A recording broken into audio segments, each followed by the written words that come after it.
Почитувани, индустриското производство паѓа веќе 7 месеци поред. Падот е сериозен, веќе неколку месеци зборуваме за стапки на пад кои се поголеми од 8%. Но, за да биде сликата комплетна, граѓаните треба да знаат дека падот на производството не е во една, во две или во три гранки. Падот е во 17 гранки. Тоа значи дека производството паѓа во скоро 2/3 од гранките, на кои што отпаѓаат скоро 2/3 од вкупното индустријско производство. Со еден збор, индустријата е на колена. А падот на индустријата не се само бројки.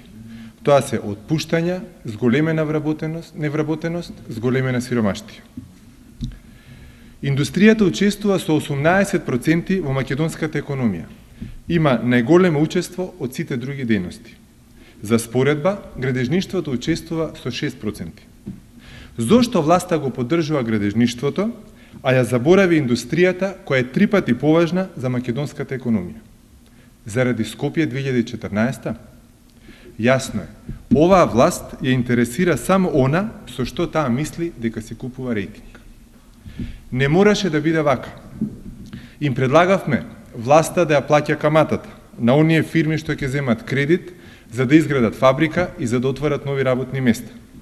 Им предлагавме да има даночен празник, за да се зголеми домашната потрошувачка за македонски производи.